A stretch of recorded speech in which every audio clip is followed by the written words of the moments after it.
Abdulaziz kimia nzambe ezala likolo na yo na mboko bino bosili kozwa me biso mpe awa tosili kozala na kimia mokili oyo botika biso ya bato awa eza toujours na baréalité. La terre des hommes eza toujours na combat, toujours continue toujours na bacombat oyo botikaki biso awa na kati ya mokili bozali toujours kobunda oyebi ke esika bino bozali mpe bozali na vie mosusu bozali kovivre. Lelo ezali journée par laquelle tozali kokommémorer bamort nyonso baoyo balongwe na monde physique bake kovivre na autre côté de la voile. Tozali komonana kasi tokomi na badifficulté ya kosimbama na maboko c'est parce que bino bokomi kovivre na lune biso totikali awa na Jupiter. Biso lelo toyaki totala yo mpona koyebisa yo ke tobosana yo te tozali na yo elongo yo mpe sika ezali obosani biso te. Sambela mpona biso, sambela mpona bana na yo, bana na yo mpe batikala awa bazali kimia. Esengeli na nzambe kaka sunga biso ke tosila koevolue mazambe bamaître nyonso baami na yo bave na yo na biso bapeti na yo toyaki awa juste ngani na ye a na yo représente bato nyonso. Les morts ne sont pas morts ndenge tozali koloba bozoyoka biso na langage universel ndenge ezali wana nayaki korepresente bato nyonso ya mokili kolakisa amour na bango oyo bazalaka na yango ti lelo envers yo. Yango nasengi kimia esi kozwami yamba bakado oyo toyeli yo na esengo nyonso mpe nzambe ya kofasilite yo tokokutana na bainstance supérieure mosusu kimia ezali epai. Voilà, Maître Chika Mbote. Oui, Mbote, Papa Moïse. Boni santé. Santé ça très bien dès qu'Ozomona. Par la grâce de Nzambe, santé ça très bien. Okay, merci beaucoup Maître Chika Leo to epena ko accompagner tout ça bon le premier août to rappeler bande ko nyoso wa biso journée o ezara bande ko na biso nyonso to luka ko commémorer na mémoire bande ko nyonso ba kufa batika biso melelo to monyo yi awa na tombo ya ndeko na biso moko to ebite o ya nolani bande ko nyoso wa biso siko ko yesa ngo tombo yi ko visiter zanani. Oui, merci beaucoup. Premièrement, naena nous ko visiter tombo morote, na ko ça la visite ya ba mort. C'est parce que ndenge tozali boye ba mort bazalaka na jour moko ouvrable na monde des esprits ndenge nzamba sila ko sala mokili baya kotala biso pe biso to kende kotala bango. Alors ba maître o bazalaki na conscience ya spiritualité nde balobaki journée na ezala férié nde bati yango le 1er août par rapport ya calendrier o biso tozali ko salela. Donc ndenge tozali boye na kotala ba mort nyonso. Mais particulièrement na tombe o tozali ezali grand maître oyo tozalaki na corps physique pe na corps physique na asili kotika biso asili kokende ko vivre na monde mosusu ndenge siko tozali boende to moni to na tombe na nde bat bango na sali prière o bat bande ko bamwe basali yana ezali pona kotia alliance ya ngai na ye pe tozane na rituel ndenge moko pe lisusu to pelisi ba asan o ezali ko sala ke climat ezala très bien na ye. Donc bato basila koyeba te basila koyeba très bien automatiquement ndenge nzamba salela mokili eza na jour moko il faut lune akende koya ko visiter soleil et soleil pas kende koya ko visiter lune. C'est parce que bato bakufaka bakende ko vivre na lune. Alors biso bato tozali ko vivre aussi la ko vivre na soleil. Donc il est très important na motunyo so eba très bien que ezali na jour moko pendant 365 jours tozali ko salela aya ko kende ko visiter ba mort et c'est très important. Voilà mon Maître Chika to chukola ndo pena bokie binyo so chukolo ba ke prière o bande wa chukota siko o fazo illustrer biso kuna na Elohim pena o lobi eza prière au sali pour que beaucoup en contact et puis vous a toujours na lien na ye mais eza bande ko pasteur ba te ya kabiso po batonyo so wala ndabiso eza ka te ke bande kwa Islam to wala ndabiso ba pasteur ba wala ndabiso ba païen ba wala ndabiso ba lobi na biso na Bible na verset moko o ba papa pasteur ba otala biso ba otika biso ata na commentaire ke eza lisusu na lien mote entre bandeko o baza vivant na bandeko o ba kofisiko ndeni yo solo ba ke priyo uti ko sala eza etiki bino za toujours en communication et puis en lien na ye. Non, normalement le 1er août ezara pona ba ndeko musulman te ezali pona monde entier basila ko commémorer ba ancêtre na bango peto sila kozonga na originalité. Premièrement bandeko oyo bazali koloba ke lie ezali te, lie yango ezali te na part nini. Il faut koyeba kosala la part des choses. Na spiritualité biso nyonso toza na lie moko. Liwa ezali changement ya vêtement na domaine spirituel. Soki bazali koloba toza na lie moko te, il faut kotala ka verset yango ezalaki koloba nini po ekomati koloba domaine ya lie. Or ndenge tozali boye biso tout tokokufa, biso tout tokokute liwa. Liwa ezali pona mutu kaka moko te, liwa ezali pona batu nyonso. Tokozala na place o tokokende. C'est parce que y a peu d'autres versions na kati ya Bible ezali koloba ke bato bakufi na Christ bazali na liwa te. Or biso nyonso tokufaka. Donc cela nous explique directement que la mort ezali o biso tozali ko comprendre te, la mort ezali eloko mosusu. Ozali kolanda. Alors biso tozali kopesa enseignement o ezali spirituel. Na kati ya spiritualité, ezali na ba langage universel o esilaka ko relier biso na ba mort. Ndenge tozali boye, soki ozali na problème na mort, yeba ke mort wana akoya ko banda kubundisa même vie na yo physique. To mona ga yango mona mutu moko boye asala problème moko boye mutu ana kufa depuis kalambe esprit ya mutu ana pona nini yaka ko déranger. Eza ko déranger c'est parce que bazali na lié par rapport il y a acte moro o esalemaka. Vous allez comprendre très bien na bato bazali olanda bazali ko comprendre. Donc tozana ba lié o esilara ko sala biso to kutana na ba mort. Lokola ndenge na minute o nde tozali boye tozali le 1er août. Donc automatiquement soko zana ndeko no mobo akufa. Na tombe na ye côté azali ko reconnaître bino tout. Soki pas azali ko mona biso to ye côté la bandeko mosusu et que bino boye côté la yete ezali ko sala epé motema pasi ndenge pas azali ko yoka motema pasi bino pe côté bozali bozape na basor peut-être yo côté la tombe papa na ote o mona pe sika papa na azali azo yoka motema pasi automatiquement pe na libala na yo to pe na foyer na to pe na commerce na o makambo ezali ko avancer te. Pourquoi? C'est parce que ozali ko négliger ba être cher aux alaki na bango. Alors ba freinage ya ba vie mosusu et ya ka partie ya négligence ya ba être cher. Au moni lelo normalement esengelaki cimetière o ezala inondé na bato ebele mais au moni biso tosili ko négliger. Tosili ko négliger bato ebele bazali ko mona yango kaka bongo. Alors tant yo zali ko négliger ba mort yeba pe ke na ba instance supérieure mususu ba monde mususu ezali ko négliger. C'est parce que les morts ne sont pas morts, bazali na ba endroit bazali ko vivre. Donc pour na biso na spiritualité il y a des liens o ezali ko sala ke biso na ba être o batiki biso toza na ba liaison. OK. Merci beaucoup. Tu as le langage universel, na langage s'occuper langage ni des langages.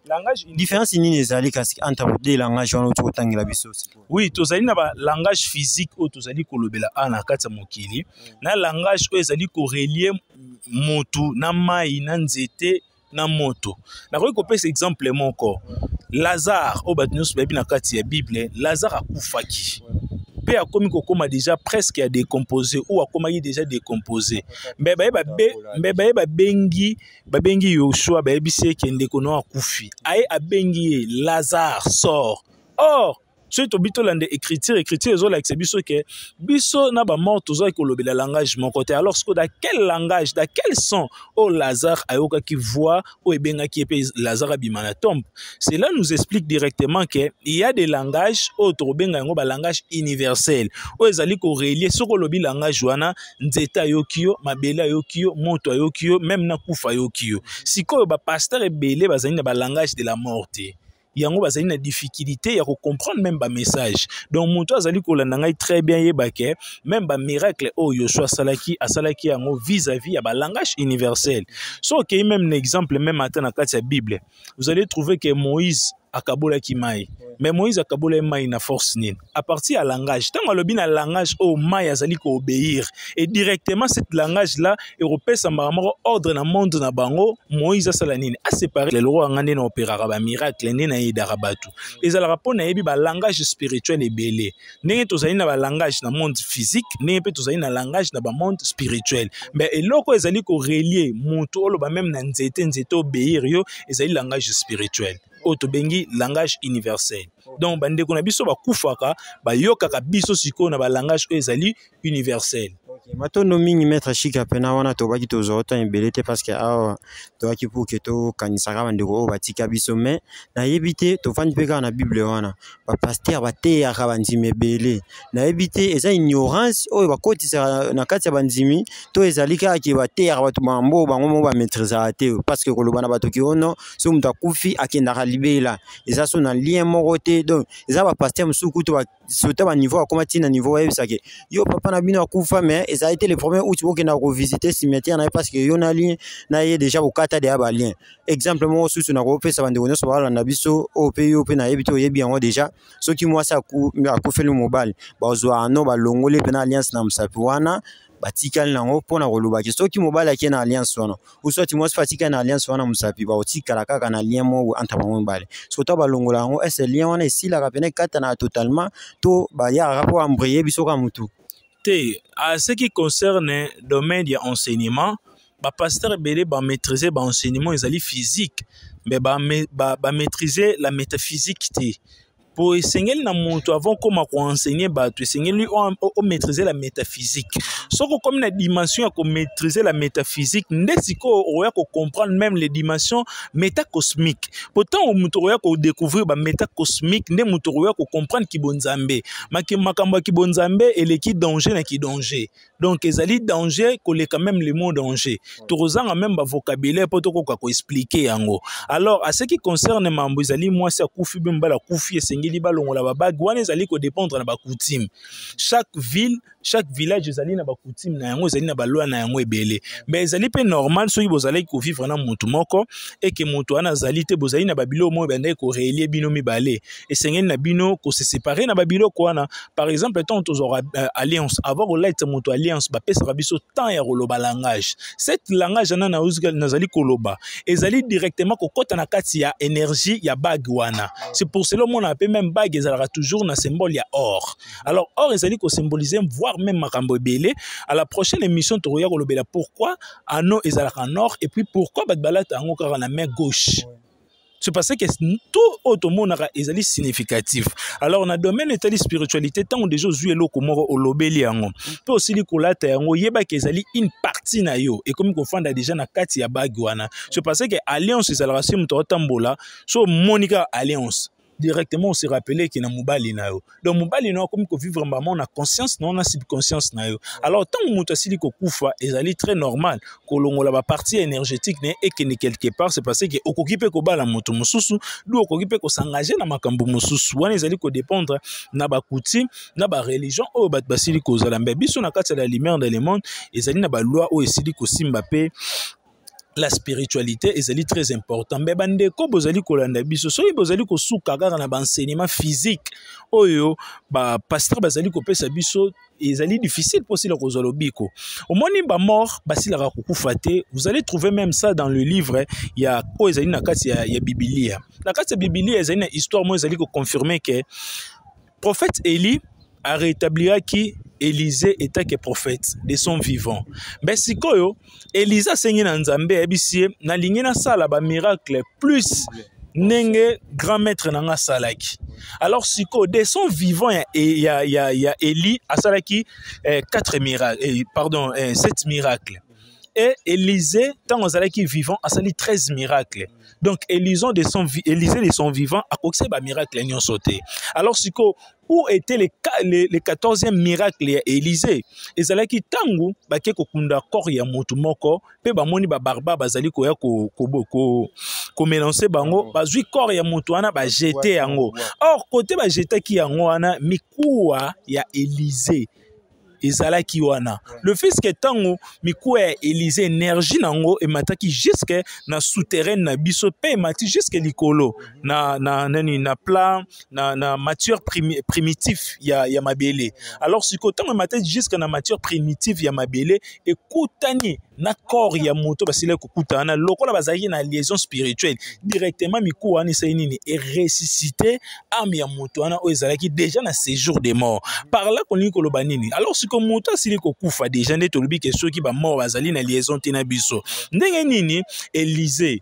akufaki et que mikuwa na esa nini ebikisi moto or ebikisi moto pona ezala o ce qu'on appelle en français l'accomplissement des missions demande oya sengaki nzambe nzamba kokiseli yango jusqu'à tombe omoni ndenge ozali boye okoki même mpe kokufa mais soko sengaki na nzambe bana na o babala bana na o ba gagner nzambe na likola azali komona ngai mission na kokokisa yango même si oza na kati ya tombe alors siko mutu oyo azali na conscience sengeli na yeba mama na nga sila kokufa papa na nga sila kokufa lokola déclarer biso tokobala na koya pe na tombe na ye na koloba papa ou mama tala ngai nazali kobala te tala ngai nazali boye lokola mission na sengeli na nzambe nzamba sala ke kokisama ekokokisama l'exemple des gens dans la Bible on comprend donc Élisée asilaki kobikisa moto au moment que corps physique na ezalaki déjà enterré c'est la preuve déjà dans la Bible ezali très occulte il faut comprendre en na langage oyo ezali spirituel donc merci beaucoup maître Chika tosi sibema masona biso mko lelo mais mtuna suke ezali kake donc ndio uchi kobetela biso mo sur la histoire ya miko ya prophète Élisée ce que ça ki mutu donc ce qui mutu akufa ki maître ti na kati ya tomo na deuxième monde de to benga en communément awa na nini aotika la peka maître te na deuxième monde te il y a ce qu'on appelle le monde parallèle to benga ba monde parallèle to benga ngo astral des mondes astral to benga ngo ba monde métacosmique ba monde cosmique donc ils ont un langage presque bien to ko employer wana alors ce qui mutu asili kokufa na kati ya mokili awa ezali juste ka changement ya vêtement et nzoto na ye ekoyipe kolata nzoto mususu esprit na ye ekoyi kolata pe nzoto mususu pe zongi kokokisa mission na yango na kati ya mokili awa donc pona ko retenir très bien bandeko bazali kolanda maître Chika bayebake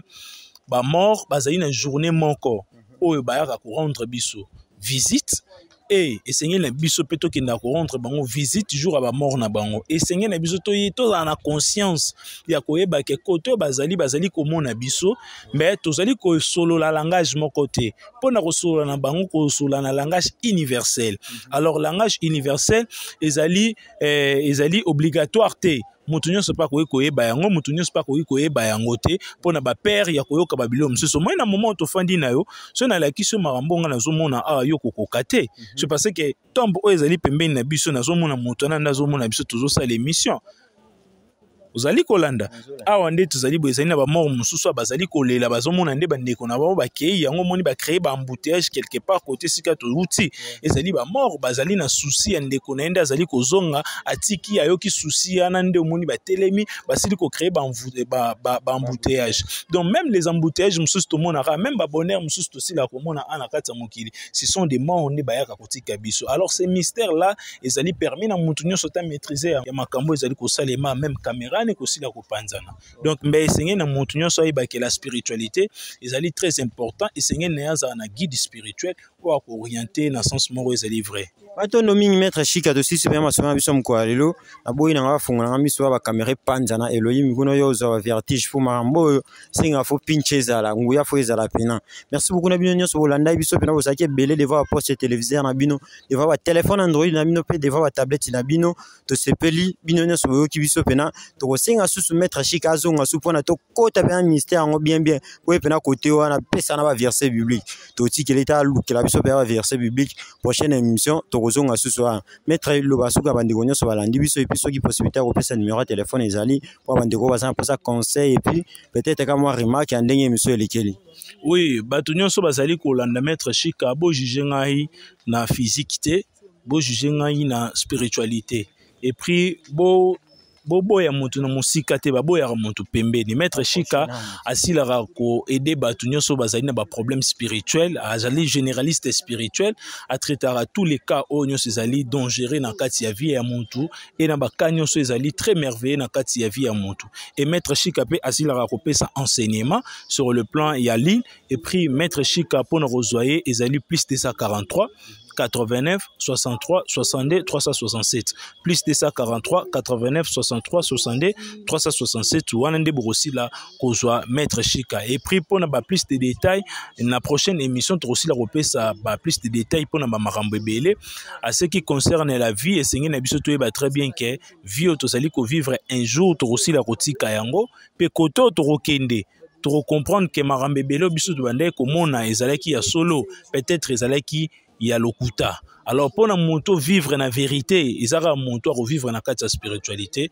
matondo mingi. Matondo mingi bo s'abonner massivement na kati ya chaîne na biso, bo zala jamais déçu, tokutana na mikolo ezali koya. Au revoir.